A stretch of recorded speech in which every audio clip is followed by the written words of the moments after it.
Hey there, welcome to Board Game Hot Takes, the podcast where we give our immediate reactions to the hottest board games just minutes after playing them. My name's Tim. This is Adam. And this is Riley. And today we're going to talk about the game we just finished playing, Libertalia. We're also going to compare it to the upcoming release Libertalia Winds of Galecrest and talk about some of the differences, some of the changes in that new version. Then we've got some things that have been on our table recently we're going to be talking about, including Cartographers and It's a Wonderful Kingdom. And finally, we're going to give our future takes on an upcoming game called Voices in My Head. But before we jump into all that, you might have heard a new voice on the show today. Riley Stock is with us from the Board Game Community Show. Riley's a good friend. He's had us on his show a few times, so excited to have a guest reviewer with us for the first time. Welcome, Riley. Hey, thanks for having me. It's weird. I feel like I'm listening to the podcast. My voice is actually being heard instead of just yelling at the radio. just wait till you actually listen back to it and you get to yell at yourself. Yeah. All right. Well, before we jump into Libertalia, I have some poll results. So I asked a poll on Twitter this week. I said, I often find that I enjoy a review and discussion of a game more if I've already played the game. How do you guys feel about that? I asked a poll on here whether you prefer to listen to reviews of unreleased games, like things that are, coming up on Kickstarter in the future, new releases, but that you haven't had a chance to play with, old releases that you haven't had a chance to play yet, or games that you've already played. Did you guys answer this poll? Yeah, I answered this one. I put new releases but unplayed just because that was one of the choices. But I like any of these. If I like the reviewers more than anything, I'll listen to whatever they have to say. I like hearing about old releases. I like hearing about games I've already played just to hear somebody else's opinion on them. Even the unreleased games, I feel like there's some value in that. I feel like some of our most popular shows, when we did Voidfall and Fractal, those got some of the most listens. So I think there's a little bit of value in all these. But yeah, I think new releases but unplayed was the one that I most tend towards, I guess. What about you, Riley? I like hearing about games that I've already played because it's interesting to hear the differences of opinions or agreeances. But I prefer any of the other three. I think it's fun to hear and get excited about, or be like, oh, okay, that's not for me. Okay. I feel like I can connect a little bit more. I can listen to the conversation and really be a part of it and feel like, yeah, I can understand what they're talking about. I listen on podcasts primarily, so I'm not watching a review where they're playing with components, but if I'm listening to it, sometimes it's hard for me to internalize what they actually mean when they're talking about a mechanism. I'm sure that some of our listeners have the same issues when they listen to us talk about it. So I kind of like listening to a review that I've already got a judgment on. I don't really like listening to reviews when it's a completely unreleased game. If it's not available for me to back on Kickstarter today, hey, in a few months, watch for this. It's going to be out available to purchase in retail. I know I'm not going to remember it all. I'm going to completely forget about it. So I don't have much interest in those types of reviews. But otherwise, I don't mind things that are out and available to buy at least. You touched on something, Tim. It is weird when I hear a review about a game that I haven't played and they're going through and describing the mechanisms. I like seeing how well they can pass the picture of something so abstract and to see if it can make sense in my brain or if I can internalize it and figure out what they're actually talking about. I think that's kind of neat, and that's one of the things that kind of fascinates me about some of these games I haven't played and hearing other people talk about them, trying to put the pieces together. I like that puzzle from listening to reviewers. I started playing a game with Jeff Milton, who was a listener of your guys's. We started playing Tapestry, and about one or two rounds in, I got to your guys's episode of Tapestry, and I was like, oh my goodness, all of a sudden things are starting to make sense because I'm in the middle of playing this, and it's like, oh, I would play this differently if I played this again immediately. Yeah, one of the other things that's kind of funny for me is if I'm listening to someone explain a game I've never played or seen before,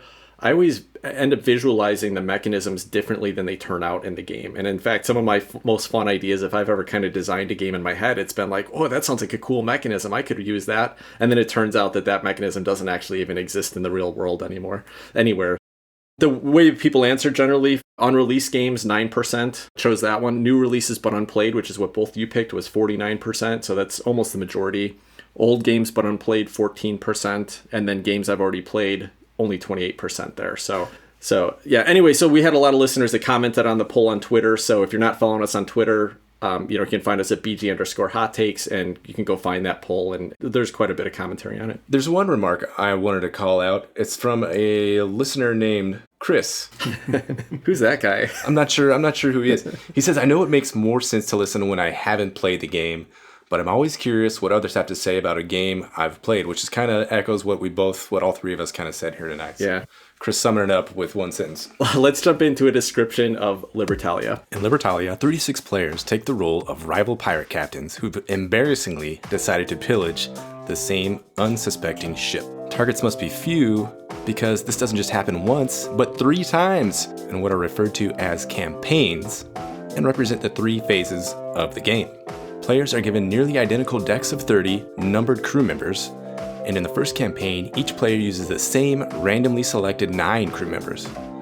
Players simultaneously select which crew member to deploy to the unlucky ship, and each crew member may have actions which trigger at different times: day, dusk, night, and at the end of the campaign.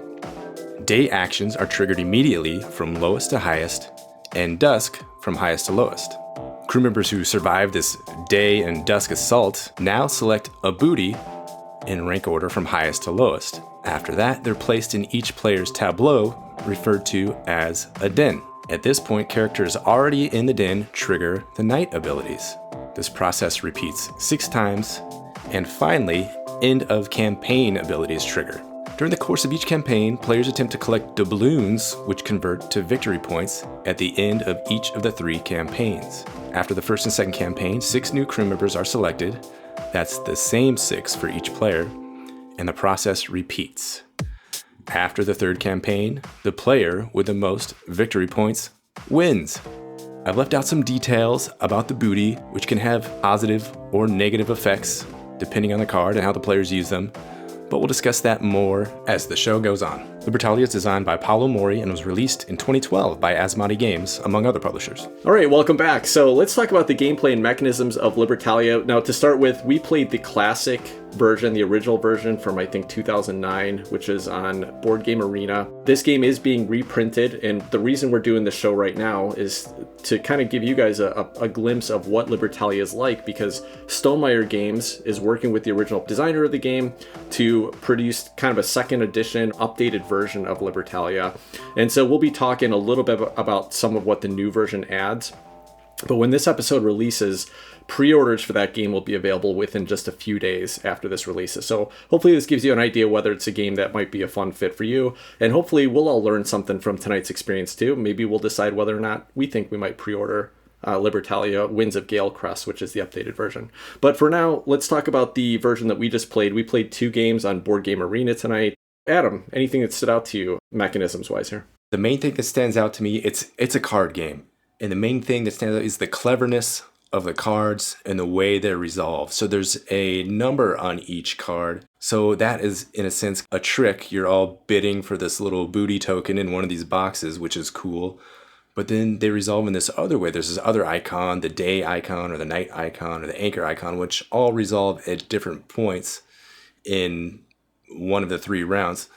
So it's just fascinating the way all these different parts of a card resolve and how that's going to affect the rest of the round, or maybe you keep that until the next round or the 3rd round. There's so many options here. It's just so clever. Cleverness isn't a mechanism, but the card play is just super clever here, and then the way they resolve and the timing of everything, that's where I want to start. I guess that's the whole game. So, Tim, you want to... All right, let's move on to theme. Let's move on to production and theme. You want to focus that down for me? First of all, I think we should do an episode of top 5 clever games. That's, something that some games do really well. Cleverness is here in spades. There's a couple things about the choices you make there that I think is pretty cool. One is that in the first campaign is what it's called, so it's going to kind of cover the first 6 rounds.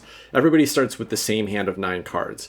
So when you're playing a card whether somebody else might play that card as well, or whether they've already played it because you can see it's in their den already, or whether you're hoping that they think you're going to play it, so then you play something different. So you're playing this mind game because you know what everybody's got. But what's fascinating about that is that you can sometimes make decisions and maybe give something up in this round to carry one of those cards over to the next season, because 3 of those cards at least are going to make it into the next campaign. And so the next campaign, everybody draws 6 of the same exact cards. that are unique to that campaign, but everybody carries over the 3 that they didn't use in the first campaign. And so that's where it starts to get a little bit asymmetric. Maybe you don't remember for sure what people didn't play. Oh, do they have that one that's going to make me, should I play this guy that's got a rank of 30 because they might knock him out? I can't remember if he carried his brute over from last time. So there's a lot of cleverness of what you can carry through and what what kind of information you know about the current round. Just one instance of cleverness that I'll point out, there's a card called the Merchant. And the merchant can sell 2 of the same booty tokens or 3 of the same booty tokens for a certain amount of doubloons, which end up being victory points. During the course of a campaign, you might collect these bad booty tokens, seemingly bad booty tokens. A little cursed face or I think a Spanish officer are generally bad, but the merchant can take those bad ones and turn them into points for you. That's just one case of cleverness among many in this game. Riley, what do you think? You crushed us all in that first game, so it seems like you capitalized on that cleverness. Yeah, on that first one, I felt like I was doing really well. The second time, not so well.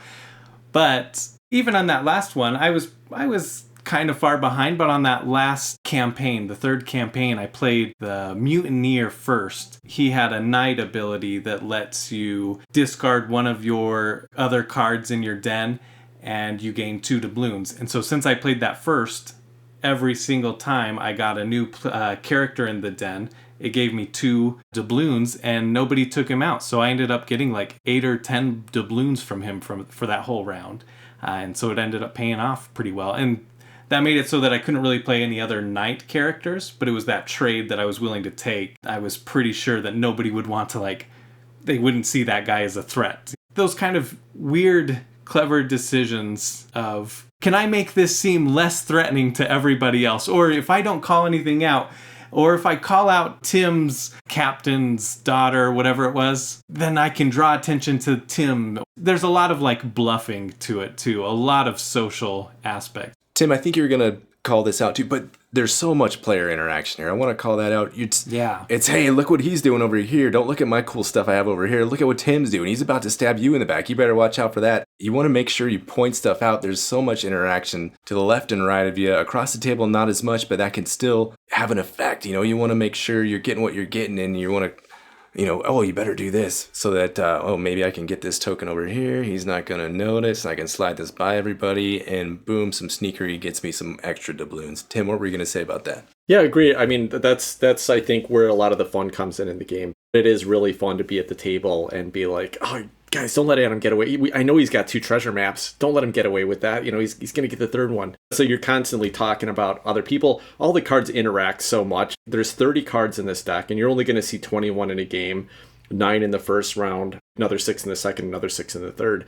And so you won't always see all the cards that come up, but the combination they come up really changes how much they're going to interact with the other cards, how much they're going to interact with the booty, that comes out. The people's dens. It's pretty neat how this whole little system was put together for everything to have some way to interact with something else and to have a right time to play it. Pretty awesome. Agreed. One thing I wanted to ask you guys about, though, is, when you play these cards and they resolve in rank order from right to left, so whoever's got the highest rank is going to resolve and gets the first choice of booty. But there's a tiebreaker mechanism in there so that when 2 people play the same rank or 3 people do, all of the cards from the different player colors have just a different little number printed on it. So if I play the captain's daughter that has a rank of 26 and Adam and Riley do as well, one of ours might have a 6 printed in the bottom left-hand corner, one might have a 4, and one might have a 1. Basically pretty random how tiebreakers resolve. Did that bother you guys at all? What do you think of that? It was confusing at first, because there was the time where we got 2 brutes out there at the same time, and thank goodness we were playing on BGA, because otherwise we would have had to sift through the rule book and try and figure that out, and then we probably still would have resolved it wrong, I think. I didn't super love that. I think that was a nuance in this game, Tim, that kind of rank within the rank for the tiebreaker thing that would reveal itself and kind of become more interesting the more you played this game. On the first run through here, or, the first few run throughs, it was a little bit of like, oh, okay, whoops, I didn't really see that coming, and okay, now, whoops. Shoot yourself in the foot without really knowing that you had a gun in the first place. I don't know, I'm just making up metaphors now. A flintlock pistol. That's a pirate thing, right? That's right. There you go.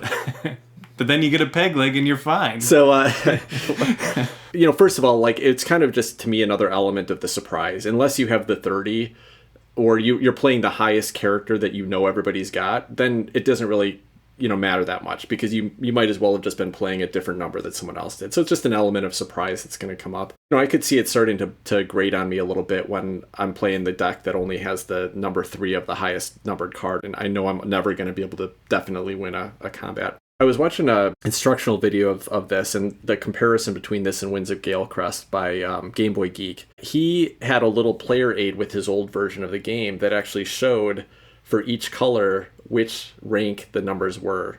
And that felt a little too try-hardy for me, for the kind of the lightness of this game is like, okay, I need to reference this to see if one of the players that's at the table can beat me in this situation. I don't think it would really bother me that much, to be honest. But there might be rare situations where I'm like, I've got the 2 on this card, so I can't win it. And then that might feel a little frustrating. Yeah. And to me, that's kind of adds to the excitement of this game, too, because you're going to get a lot of moans, little highs and a lot of lows with this game, too. Like, ugh, dang it, I didn't get it. Or if you have a monkey, that's the one you want because it resolves last. So if you get all these horrible tokens, it's going to resolve last, and you're going to get to pass that to the next guy, all these horrible tokens, which I had that, but I played it wrong. So, whoops, there we go. Shoot myself in the foot with your flintlock pistol. Yes, some sort of cannon. The parrot was number 1. The monkey was 2. Oh, thanks for the correction there, Riley. Way to get semantic on us, Riley. Semantics here.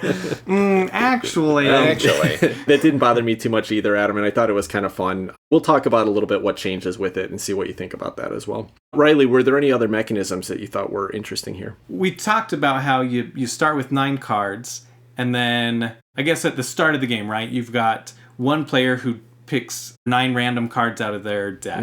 And then everybody else has to go through their deck and get those same 9 cards out. And then the next round, you're going to pick 6 more. And then the next round, you pick 6 more. Luckily, we played it on BGA, but I feel like that adds a lot of time and fiddliness. I agree. I think that's going to be my least favorite thing about playing this game if I ever play it in real life. BGA obviously handled that for you, but that seems like an annoying thing to have to go through the deck and pull out 6 cards. First one randomizes it, so they got to shuffle up their deck, randomly pick 6, and then the next person has to go through and find all 6 of those cards, and everybody does around the table. It's not that hard, guys. There's only 30 cards in the deck. Come on, Adam. Come on, yeah, and guys. I know that 30 cards. You're sitting around a table with 6 people having fun drinking, and you go okay, guys, pause the fun for a minute. We all got to search through the deck, find the 6, find the 14, find the 22. It's a pain in the butt. No, one guy shuffles his deck. Everybody else has their cards numbered 1 through 30, and you just go in numerical. Oh my gosh, I get that, but it's like a little bit of fiddliness. Who am I talking to here? I agree, Riley. I think that probably is the one downer in the whole setup. Everything about the game is light and airy and fun, and then that seems like the one piece of accounting. Adam, you got spreadsheets about your Azul wins, so I don't want to hear about it. You don't even understand what fiddliness means. Oh my gosh, because what is happening? I understand that we can't have everybody drawing 6 new different cards, right? You want everybody to have the same cards to kind of keep that balance, and so that what possible cards can come up out of their hand. Slows it down. Yeah, I think that adds to the mind game is why they did that. It would have been probably a fun game if you had 6 random cards, but I think the fact that you know what everybody else has, or at least some information about what they have, makes it kind of interesting to say, I don't want to play this 27 because I know they're going to have the 27. Exactly. So I do think it's kind of necessary for this game to win. Yeah, I agree. I think it's better that way, but it's just fiddly. That's one recurring theme in this game, too, is the hidden information. You can deduce a little bit. So the booty tokens, for instance, in this version, once you grab them into your hand, you turn them face down. So you don't know necessarily, unless you're a really good rememberer, what everybody else's booty tokens are. And then the same thing from round to round, unless you remembered what everybody played out there in their den, you're not going to necessarily know what they carried over. You can kind of think about it. So some of the more impactful cards, you'll be like, oh, I know that Tim still has at least this card. I can't quite remember the other 2 or 3 cards that he had kept from the first round or kept from the second round. So I think that's a neat part, a recurring kind of theme, at least in a couple of areas of this version of the game. Yeah, agreed. Yeah, there definitely is an opportunity to just try to keep track of what other people have been doing, and you have to. You get with 6 people around the table. I wonder, how well you could do that. To be honest, I wasn't tracking it very well, and I think it just made for more surprises for me. Let's talk about the theme and production. So again, we played on the older version. Chris and I talked about this game coming up a few weeks ago. We said that the old version, the game that we played tonight, had very, very ugly art. Now, I've had a chance to go back and look a little bit on some pictures of the components. The only way I'd seen it before was on Board Game Arena, the scans of the art there. I want to take back a little bit of what I said. I think the original art is fine. It's got a dark pirate theme. When you're looking at the original cards and the box art, it feels like a photorealistic Pirates of the Caribbean style.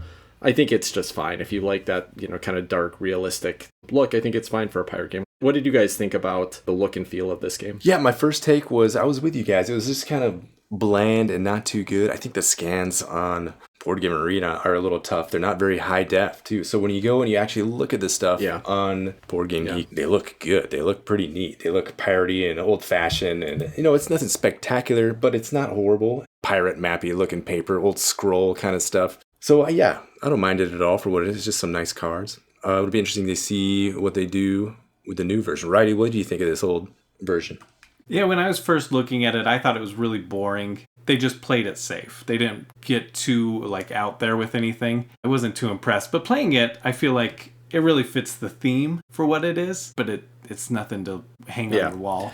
Yeah, the one thing I didn't like at all is the little booty tokens. It feels like chintzy components. What do you guys think of the theme here? I mean, it seemed to work pretty well, right? The cards, they kind of did something that would be relevant to that type of character. Yeah, I agree. And I do want to say one more thing about the art. I liked that we were playing our cards onto the boat. Partway through, Tim mentioned, I like how we're all sending our crewmates onto the boat to raid it. And I was like, is that what we're doing? I didn't understand that. I thought we were staffing a boat and all our pirates were there together. It didn't click to me until he said that.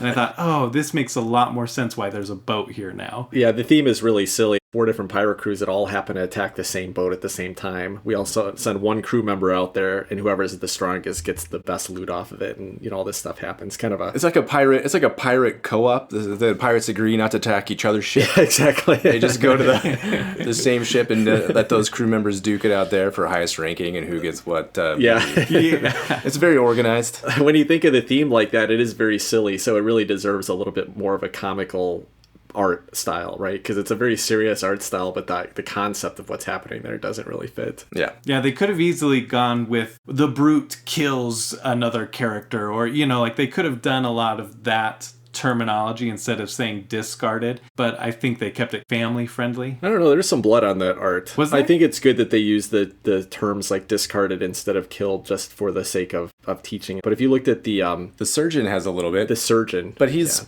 saving people's lives. He's got other people's blood all over him. Yeah. But it's good blood. It's good blood. Yeah. Sorry, I drug it back to art, but the theme I definitely agree is there with all of the characters and what they do. Yeah, like your surgeon brings somebody back that was discarded. A mutineer who would kill discard other people in your den to give you 2 coins. Every single card fit very well. The French trader was a great example. If you had gotten the French officer tokens into your hold or your booty, then he would turn those into doubloons, which is kind of a clever idea. The French trader basically turned in the French by Spanish officers. Is that what it was? I don't know. That's it. Right. Yeah. Exactly. I didn't understand the captain. Whatever the 30 was. What was the 30? It discarded your entire den. Yeah, I don't know. I don't know. Probably everyone ran away from him. They're scared of getting walked off the plank or something. It's like when the general walks in, everybody goes and hides and looks at their clipboard, pretends they're doing something. Oh, I guess so. Yeah, all right. Way to tie it in. That's right.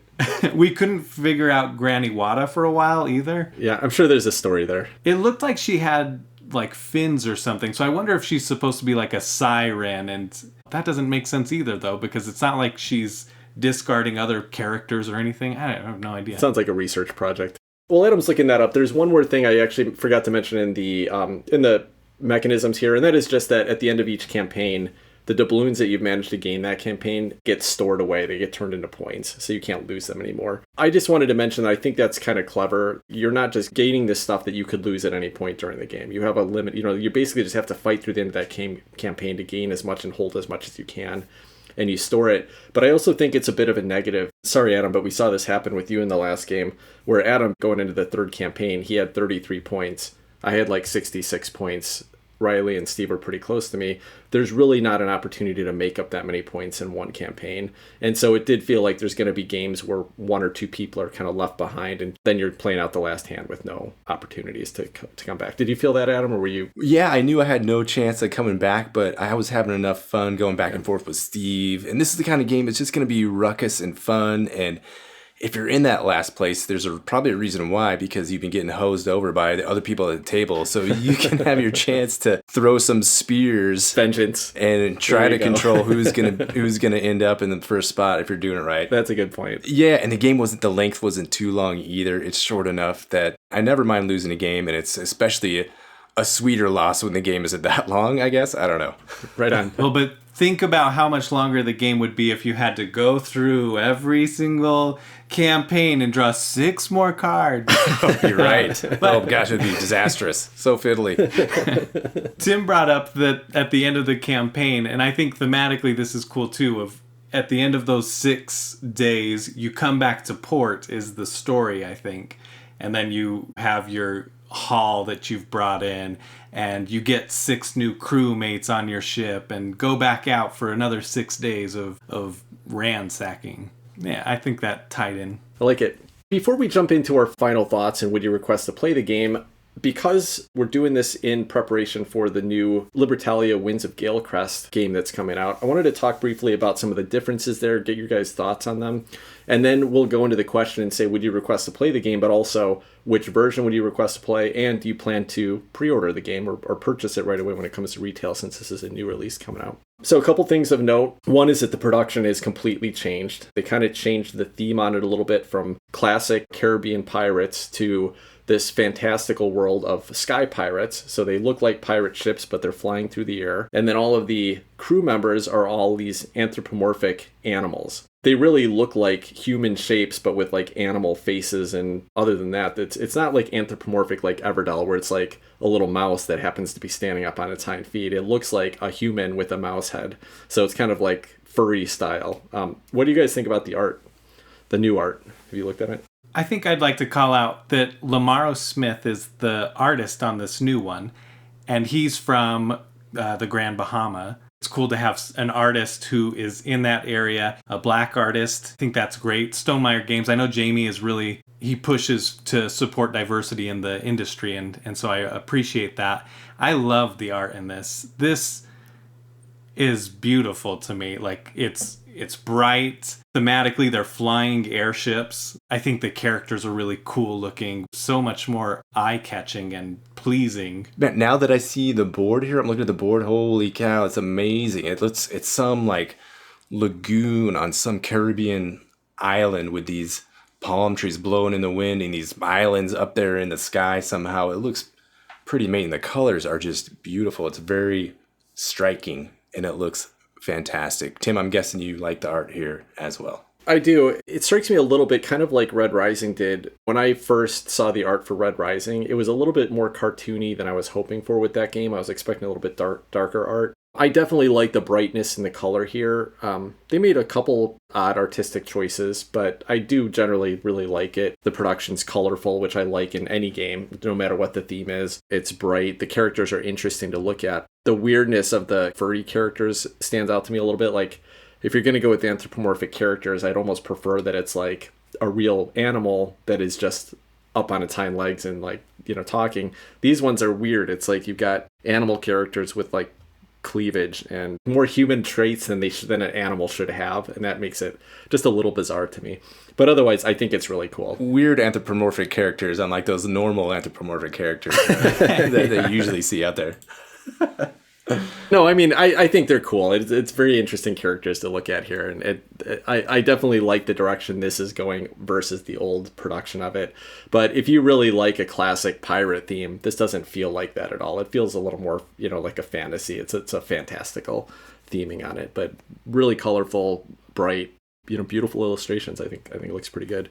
If you don't want to play bright, then you can flip the board over because it's double-sided, and the second side is all stormy and stormy side and dark. Yeah. Well, let's talk about why that is, though. I don't know if you guys know this. On one side of the board is considered the calm side. They remove a lot of the take that. The game we just played, the original Libertalia, there's a lot of games that let you remove people's crewmates, that let you take their treasure away. And the calm side of the board here, if you're playing with that, it's printed on the board what each of the loot tokens do. So if you get the sword, for example, it does something different on this side than the original game did. But if you flip the board over and you're looking at the stormy side of the board, then what's printed on the board is that those are a little bit meaner traits. And then they have another version where they just have tiles that represent the calm or stormy side of all those, and you can shuffle them up and randomly choose what the traits are. So you can basically, the treasures can be different things depending on which tile it is. I think that's pretty clever. It gives you a couple different ways to play. Like, I think I would prefer to play the stormy side if you were going to pick one side, just to have some of that take that in there. But I like that it can mix up, and it's not always going to be the same thing every time you play. You know, it's not always going to be a treasure chest as 5 doubloons. Sometimes it'll be something different. What do you guys think about that? I am at this point totally indifferent on it. After playing the original, the couple times that we've played it, I liked it. So I was used to that. I'm sure I could get used to having these mixed variable booty powers in the new version. I think that'd be interesting, but I'm looking at it a little bit here. What's catching my eye right away is, Tim, it looks like the new booty tokens are Azul type clackety starburst looking squares in a bag with all new flavors, not Azul colors. There's like passion fruit flavor now, and those look amazing. That's my first take. What about you, Riley? I really like it. I like having variety in the game, different ways to play, mix up replayability. I'm glad they did the tiles so that you could like just shuffle them and have it out randomly. Just being able to change up what the loot does, I think, is an interesting thing. Almost like quacks, right? Yeah, that's right. You have the different ingredients. You don't know what's going to come out and what they do. Now, Tim, I'm looking at the map here. I see a reputation track on there. You know anything about that? Yeah, so what that is doing is that's replacing the tiebreaker element in the current game. So there's no extra number printed on the cards. Basically, what happens with reputation is at the beginning of the game, everybody's player's color is randomly put out there.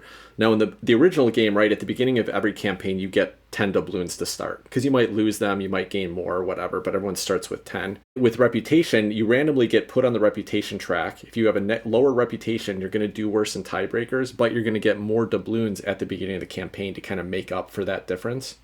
And then apparently a lot of the cards will let you move your reputation. So for example, I might play a card that in the day phase lets me move my reputation up 2 spaces. And so then it might actually shift. Someone else might think, hey, I'm going to win this one because I've got the higher reputation, but now I've just adjusted my reputation. So there are ways to move up and down in the reputation, but at the beginning of each campaign, you get a different coin benefit depending on what your reputation is. So it gives you a little bit more the ability to kind of control whether you're going to win those tiebreakers or not. But there's also some cards that will give you benefits for having a lower reputation. So it apparently it's kind of just a strategic choice that comes out of playing with this track instead of just the randomness of like, well, I played my card and you played the same one and I've got a 4 printed on mine and you've got a 5. You kind of know going in, well, I've got a really low reputation, so I'm not going to win any tiebreakers this time. Or I've got a high reputation, so I know I can play a card and I'm going to win it. Well, you keep using the word tiebreaker, right? Well, sometimes, it's more of a resolve order, because sometimes you want your card to resolve later and sometimes you want it to resolve first. So, right, like with the monkey, for instance, the best way is to have that one resolve after everything else resolves. So yeah, I could see how that it's not necessarily a tiebreaker. It's more of just a resolve, the way, which one's going to resolve first. Right, sure. So yeah, that's cool that they're playing on, some of them are going to resolve first, and sometimes it's better to have a lower reputation because you want to go last. Yeah, and it'll be interesting to see how much you can play with that. Obviously, we haven't played with the new cards. Now, one of the other things that's changed in this is that instead of having 30 cards, which it was in the base deck, there's 40 cards. Most of the original 30 are still in here in some form. They might be slightly altered, but then there's 10 additional cards. And so, it'll be interesting to see how much that changes and how many of those cards are going to be playing with reputation. Is it like 5 or 6 of them, or is it going to be like 20 of them have reputation movement stuff on there? That's something I don't really know. I haven't looked that closely at. So I think it could be a fun system to play around with. Yeah, I'm looking at one of the images right now, and it's like the Explorer number 10. If you gain a map token, gain 2 reputation. So it kind of gives you an incentive to get map tokens there. And I'm looking at just one of the treasures, one of the booty tiles, the barrel on the calm side of the board. At the dusk phase, you just gain a reputation for having it. So you're just going to get that as soon as you achieve it if you get the barrel. Oh, wow. But then you get 1 doubloon at the end of the campaign if you still have it in your thing. So even some of the booty, it looks like it can change around the reputation to some extent. And then another thing with the reputation is if you are already the highest reputation and you still do a gain reputation action or whatever it is, then you get +1 coin. Right. For each time you would do that. So if I was highest and I did a gain 2 reputation, I'd get 2 coins for that, or 2 doubloons. I don't know what they call them on that one.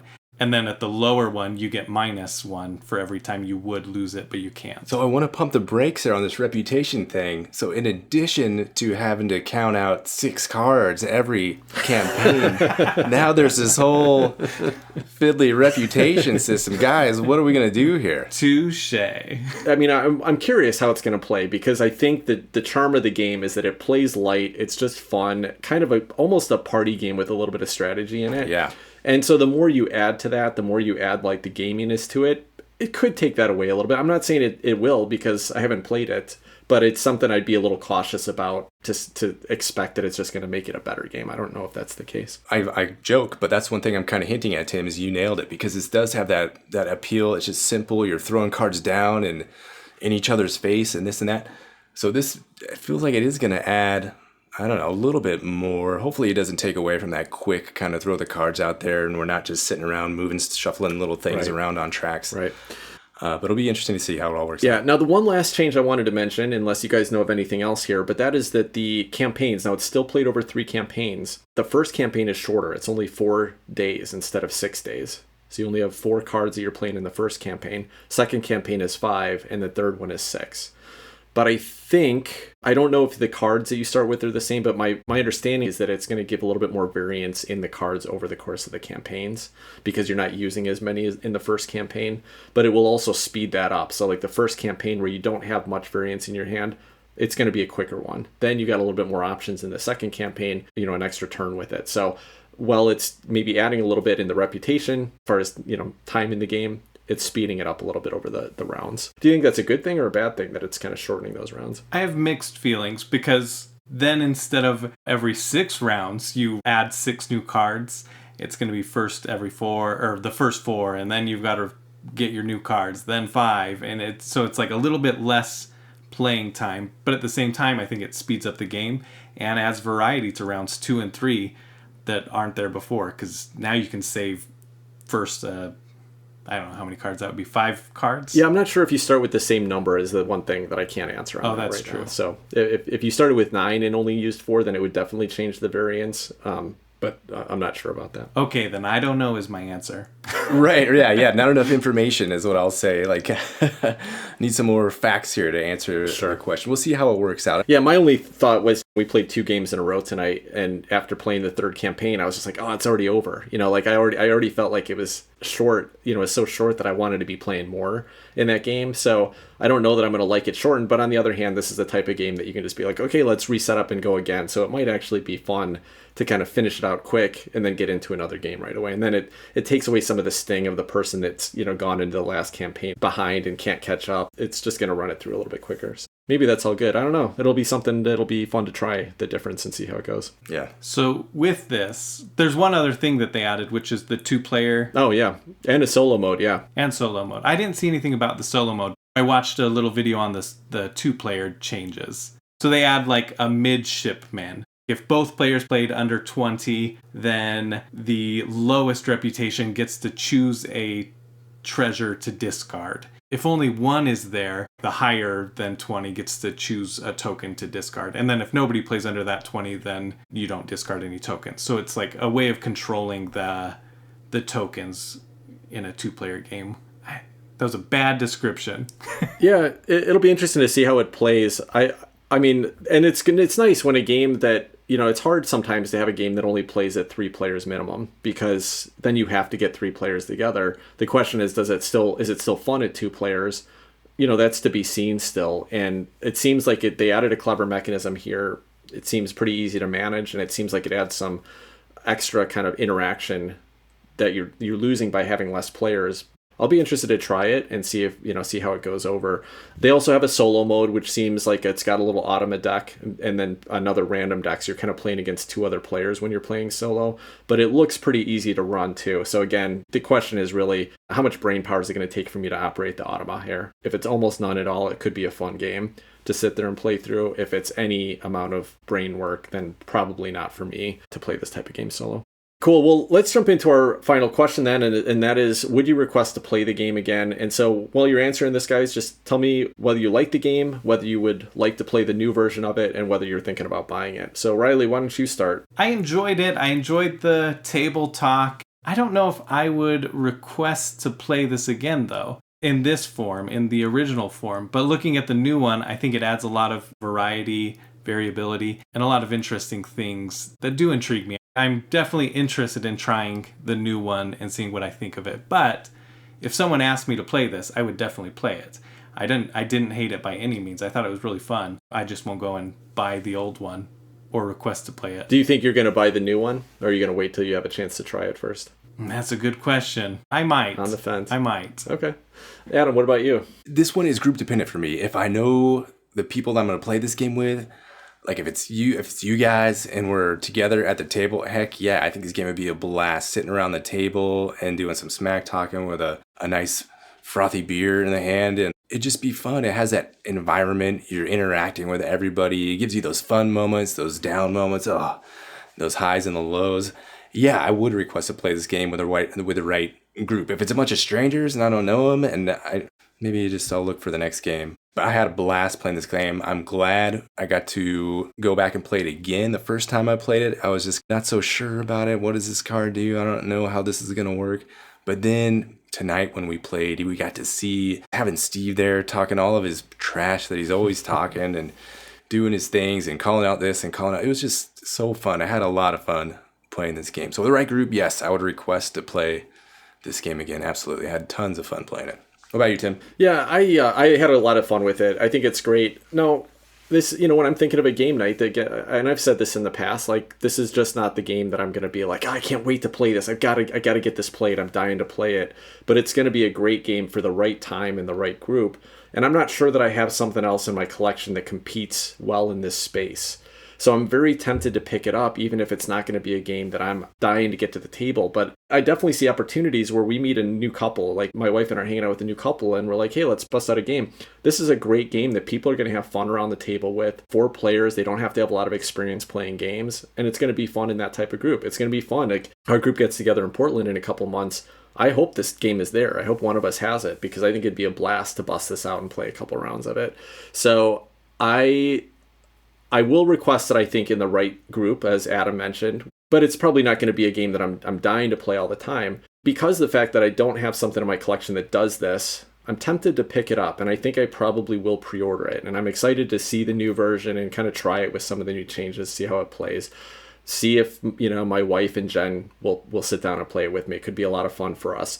See if it works with some new groups. But if it sits on my shelves for a year and I'm not going to be the one that's like, hey, we got to play Libertalia. I don't think that I'm going to be in that situation unless it's like a larger group with newer players that I think are going to have fun with it, in which case this will be that game that I'm like, hey, I've got the perfect game for us to play. I'm tempted to pick it up. I think it might fill a niche. I just don't know whether that niche is a niche that I need to fill. I think I'm going to pre-order it. I'll let you guys know how it goes. But I did enjoy it a lot. I thought the game was great. I like what the new version looks like it's bringing. So I think I'm going to give it a shot. Which do you prefer version-wise, theme-wise? Like, do you prefer the cartoony animals or the more realistic pirate? I would definitely pick the newer one. I mean, I'm always going to lean towards the brighter, more colorful art palette. That will wrap up our conversation on Libertalia. We're going to talk about a couple other games that have been on our table, as well as some future takes right after this.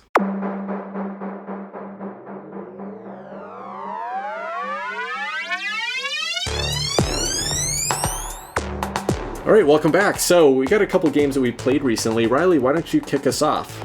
What have you had on your table recently? So we've been doing renovations here at my house, so I don't have a table. Like, before we did our renovations, I was playing Clink Legacy because you guys recommended that so highly, and I was absolutely loving it. But now that I don't have a table, I have to do things that I can play on the bed with my wife. And so we've been playing Cartographers, which is designed by Jordi Adden and art by Lucas Ribeiro. It's from Thunderworks Games. I really enjoy it. It's a good flip and write. We all got to play Welcome to together, and I love Welcome to. I'm loving the whole flip and write aspect. So in this one, you've got a map, a grid, right, of a bunch of squares. I think there's 4 mountains and 4 or 5 ruins in there. You flip over a card each turn. It shows you some sort of polyomino shape. You get to take that shape and you can flip it, you can rotate it, and you draw it on your map somewhere. There's like a couple different biomes, right? So you've got like a forest, you've got farms, you've got houses, water. I think those are the 4. You just choose where to put those, and if you want to connect them or put them next to things. Each season, it's played over the course of 4 seasons, they have different objectives that need to be met. And so you have 4 objectives throughout the whole game, and it shows you objective A is to have farm by water. Objective B is to have diagonals filled from like your left side to your bottom side, having all of the diagonals filled. One is having the second biggest house area. You get to score 2 points for all that. And so you get all of these different things, right? The first season scores A and B. Second season is B and C. Next season is C and D. And so all of them get there, and the final season is D and A.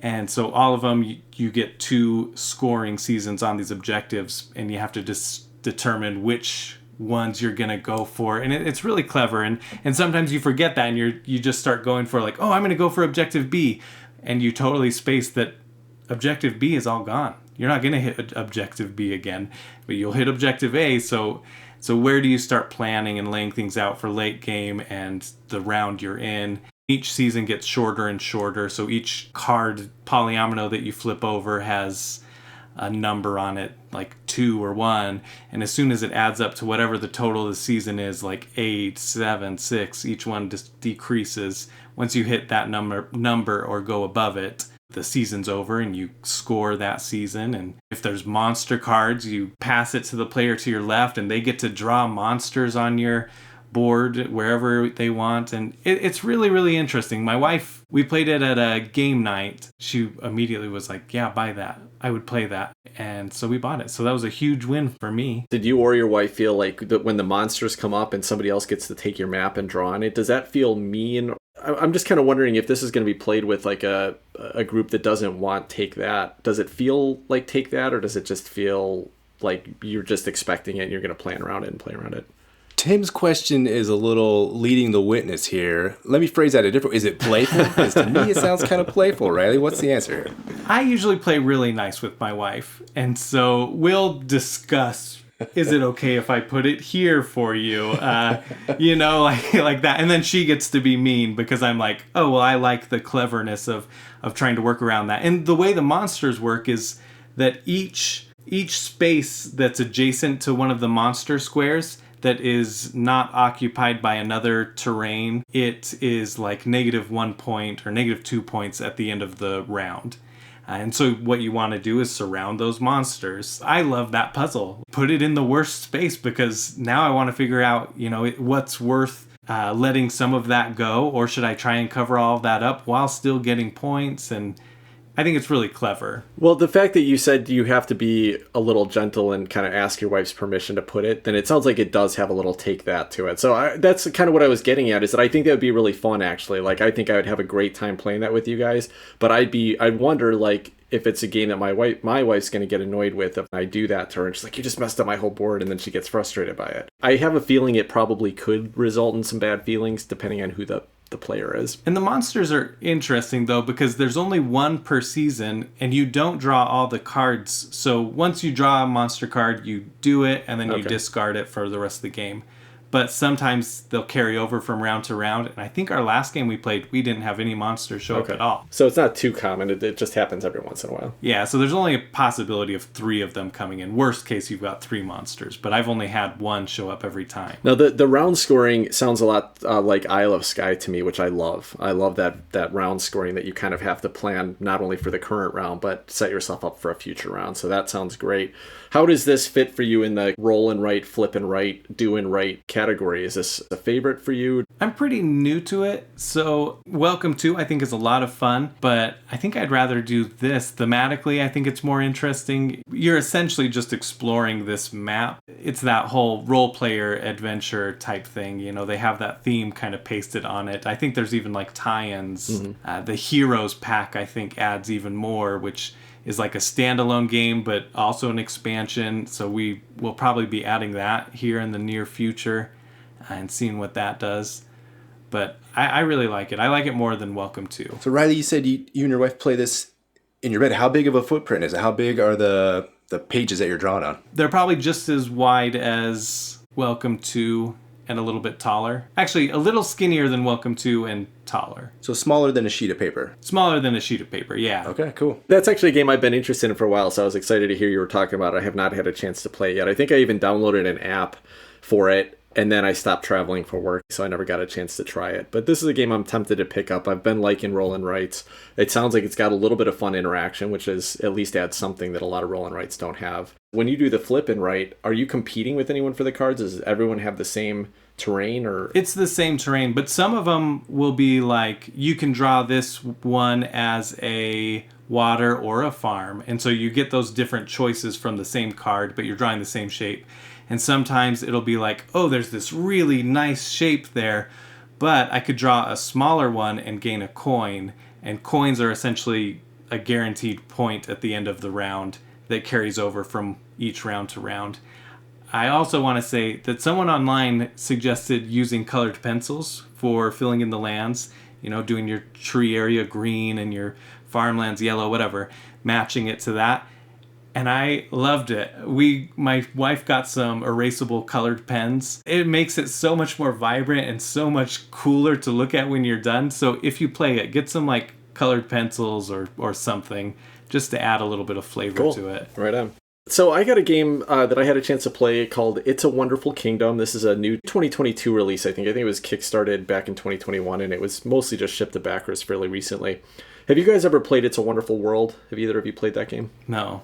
You sold it before I could play it, Tim, so I didn't. Okay. Well, I'll mention that one really briefly because I think it's helpful. It's a 2-player version of It's a Wonderful World. If you're not familiar with It's a Wonderful World, it is a drafting game, and it's really made to be played with like 3 to 7 players. Think of Seven Wonders. It's a civilization game thematically. Everyone's going to start with 7 cards in their hand or 8 cards. You take 1 card, you set it aside, and you pass the rest. And you keep doing that until everyone's drafted 7 or 8 cards out of their hand. At that point, you're going to have this planning phase that everyone kind of does independently. You're not interacting with anyone else during this, but you're basically either going to take the cards that you've drafted and you can either discard it to get 1 resource that's printed on there, or you can put it into a planning space, which is just out in a tableau in front of you. And there's a series of colored cube spaces on each of the cards. So what these cubes are supposed to represent is either a tangible or intangible material. There's 5 resources. For example, I've got a card that represents a space shuttle. So to create a space shuttle, I need materials and I need science. So there might be 2 gray cubes needed for this card and 5 blue cubes needed. Once I've produced 2 gray cubes and 5 blue cubes and associated with this card, then that card actually gets built and it goes into my production tableau. So you're going to get cubes either by discarding other cards or in the production phase. And after everyone's done their planning, then you go to production. During the production phase, if you produce cubes and fill up one of these cards, then that can get moved into your production as well. It's kind of interesting there. This is the most interesting part about the game, though, and that's the production phase. So it's basically done in a sequence. So you've got each of these 5 materials. And it starts from left to right. So first, black's going to get produced. And after you've produced the black materials that your tableau indicates you're going to get, you could put those immediately onto cards that you're trying to build. And if you build one of those, let's say it's one that produces yellow materials, you would move that to your tableau. And then when you get to the yellow production phase, you also get to produce the yellow materials that are on the yellow card. The other thing that's interesting is that you're competing, so whoever produces the most of a color of material gets this little bonus token. It's either a financier or it's a general. You get these bonus tokens, but mostly all those they're worth a point each at the end of the game. And then there are some cards that will give you scoring for them. When you're building these cards in your tableau, aside from them being production engines that produce more cubes, some of them also have scoring on them. So it might say 5 points, or it might say 2 points for every yellow card you've got, or it might say 1 point for every general you've got in your tableau at the end of the phase. You're going to do this over 3 rounds. try to produce the most points based on the cards you've built, and then with the production, build more cards to get more points for it. And that's it. It's a decent little puzzle, and it is a very traditional drafting game. It feels a lot like Seven Wonders. I would say my biggest complaint with it is that it is very abstract. You have this beautiful art on the card, but you're really just taking and using cubes to build it. And so it just doesn't ever feel like you're exploring to produce a Aztec temple or whatever. Like whatever the thing you're trying to do, they're trying to represent that by the type of cube you produce. But to me, it never really felt thematic at all. It just feels like you're producing cubes to try to build more things to produce more cubes. So the theme never really stuck with me, but I think the game's okay. I had the game in my collection, I sold it. Now they just released this new version called It's a Wonderful Kingdom, which is essentially the same game, but it's made for 2 players. And you know, drafting games, they don't work great at 2 players, which is why the original wasn't really meant for that. So this is a I cut, you choose game. Basically what happens is at the beginning of the game, you're going to start each round with every player having 7 cards, but there's 2 cards that are put up face up in 2 piles. And so the first player is going to choose 2 cards out of their hand and put them in either, they can put both in one pile or they can put one in each pile. And then the other player gets to pick which pile they're going to take. And the one thing that kind of is clever about this is that there are 2 times during the game where you've got 2 tokens that let you flip one of those cards and put it face down so that the other person doesn't know one of the cards that's in that pile. And then there are some cards, every round you're going to start with 1 card that is going to be negative points for for whoever gets it. So you might put a face down card on a pile of cards that you want, trying to scare your opponent out of taking that because they think there's going to be negative points for it, but you might actually put down a face down good card because you're hoping to get this big juicy pile of cards. So it's a pretty fun mind game when you're going into that. Otherwise the game works essentially the same. Once you've finished drafting by doing these I cut, you choose drafts, then you basically just take these pile of cards that you've drafted, you discard some of them for resources, you build other ones to do production. The one other thing that's different in this game is that they went a little bit more interesting with those tokens, which used to be the financiers and generals, and now they're knights.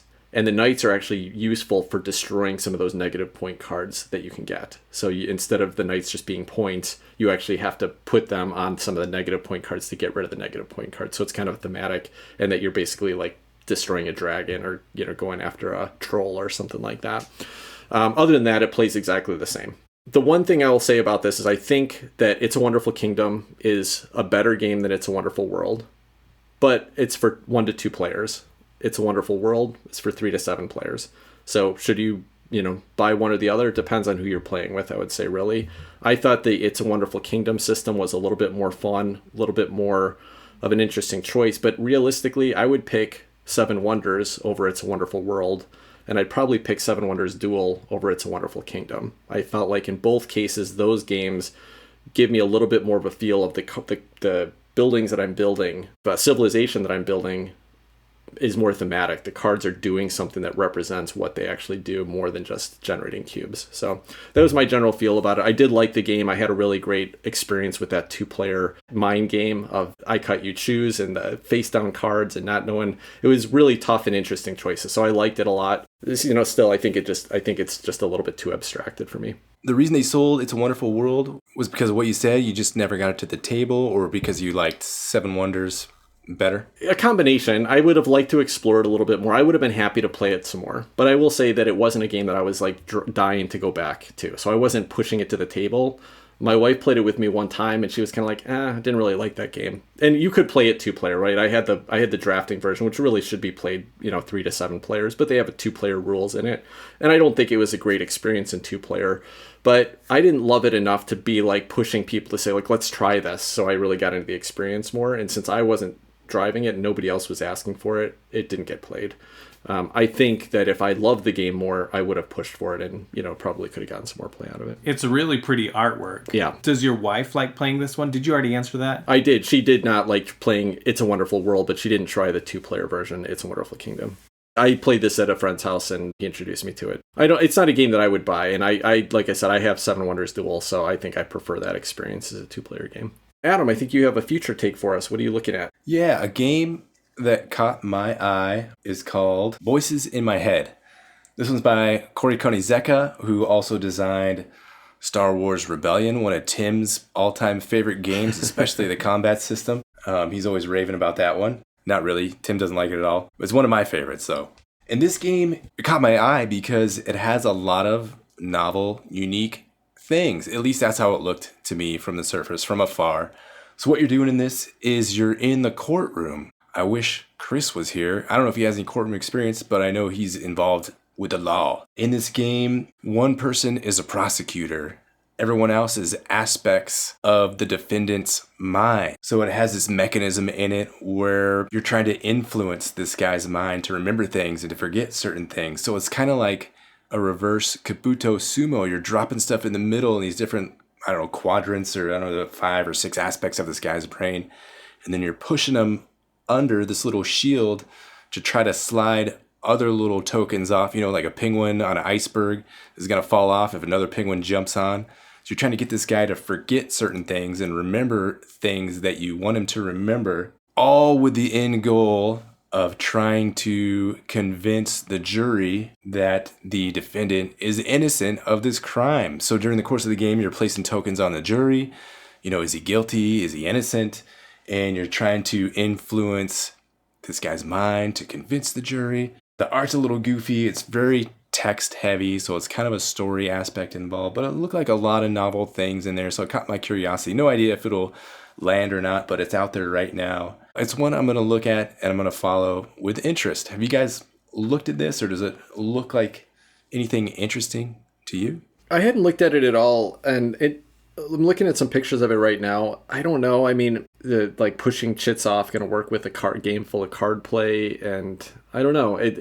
It seems like it could definitely be interesting. I'd have to see how it plays out. I think it also could be a complete mess. It could be that's the thing. It could be a complete mess. I like that they kind of use that Kabuto Sumo table in a different kind of way, involved it more in a game type situation rather than just a dexterity pushing circles off the tree stump there in Kabuto Sumo. One person plays as a prosecutor. Is it kind of like a dungeon master type of role where they're not really part of the game, they're just running the game? Is that what's happening? No, they're part of the game. They want to convince the jury that the guy's guilty. So that's how the prosecutor can win. The other part of it, the aspects of the guy's brain, there could be multiple winners at this game. I have to look into it a little more. If the prosecutor gets the jury to come with a guilty verdict, then that's how he wins. And then the aspect of the guy's brain, whose name is Guy, they all have different win conditions. So maybe you got certain jurors to think this, or certain things that happen in the courtroom, just different win conditions for the different parts of the brain. So even if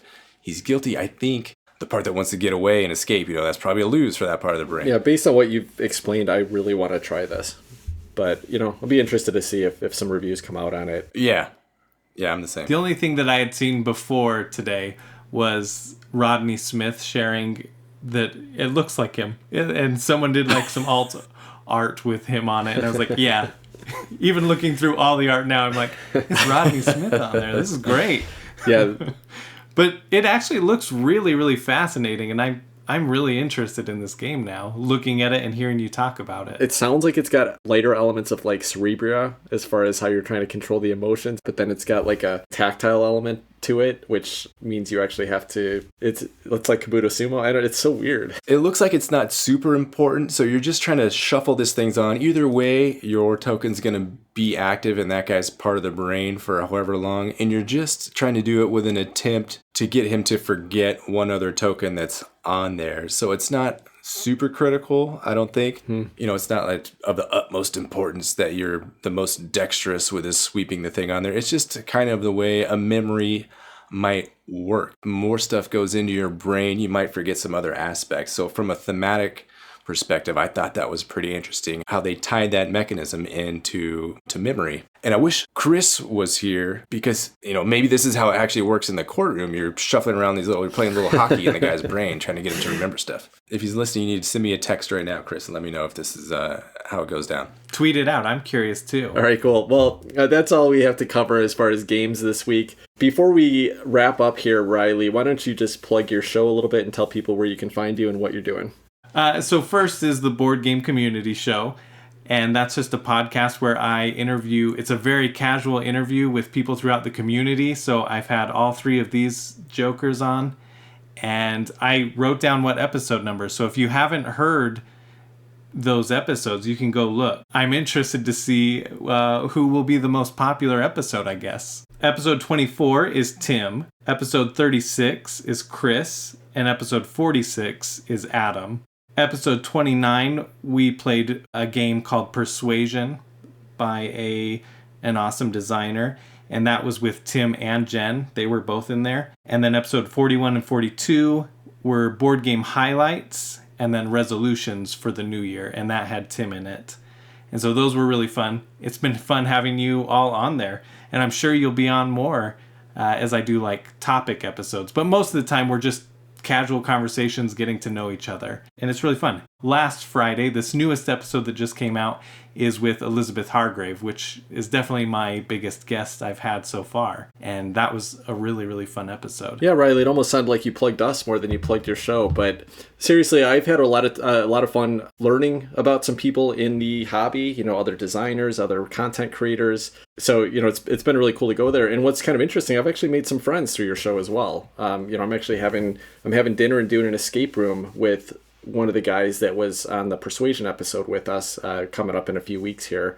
And he runs an escape room podcast, so that's cool. But I've also been getting to know some of the other people through your show and really enjoying hanging out with them on social media, playing games with them on Board Game Arena and stuff like that. So if you want to get to know some people, find some friendly faces in the hobby, I think, definitely check out the Board Game Community Show. You have another show that you're doing right now as well, right? Yeah, it just barely launched last week. So tomorrow, from when this airs, episode 2 will be coming out. And it's called Friend and Foe Adventure Co. And me and 4 other friends play Bunkers and Badasses. And it's a tabletop RPG based on the Borderlands video game tabletop RPG in their world called Bunkers and Badasses. And so we created these characters, and I'm making up a story, and they are not following it very well, and we're just pretty much improvising our way through this world and doing combat, and it's a lot of jokes, and we don't take it seriously at all, but it's been a lot of fun. And so far we've had some really positive reactions to it. One last thing, you can follow me on Twitter at RiledNerd. Thanks for joining us, Riley, and thanks for having us on the show as well. It's been a great time hanging out with you in both cases. Hope to get to meet you in person sometime soon. Before we wrap up the episode, I do want to give a shout out to a couple listeners that have left us some reviews on Apple Podcasts, which we really appreciate. So if you like our show, we would love if you would leave us a review, leave some comments about us on Apple Podcasts, tell your friends about us. But I had 2 really nice reviews this week. First was Melba Mo, who said, "They've got game. Stumbled across this gem a few months ago, binged old episodes, and I'm now hooked. No nonsense, thorough reviews of board games that are an absolute pleasure to hear. These guys and gal mesh so well together and have put together what I think is a must listen for fellow board game addicts. All games and no fluff. Well done." Thank you. That's really nice to hear, and that's exactly what my mission is for the show. All games and no fluff. The second one was from Haley ABCD, and they said, "Great to learn about new games. I've loved binging this podcast. They play and then discuss the games in depth. I like that they have their own opinions and don't just echo chamber each other." Are you sure about that? I feel like Adam just echoes everything I say. Tim, let me clarify. I just echo whatever you say. They said, "Great way for me to learn about new games and fun to hear their take on games I know already." Well, thank you so much, Haley ABCD, for leaving that nice review. And if you would like a shout out on the show, just drop us a comment on Apple Podcasts. If I see it, I will read it. If it's in the United States, I should see it. If it's in a different country, feel free to take a screenshot and drop it to me. Send me a direct message on Twitter or something like that. And by the way, you should follow us on Twitter. If you don't already, you can find us at BG_hot takes. Me, Chris, and Adam are all pretty active on there, so you'll get a chance to chat with us. Feel free to tell us what we got right, tell us what we got wrong, and just come and hang out. Until next time, take care, everybody. Bye-bye. Bye.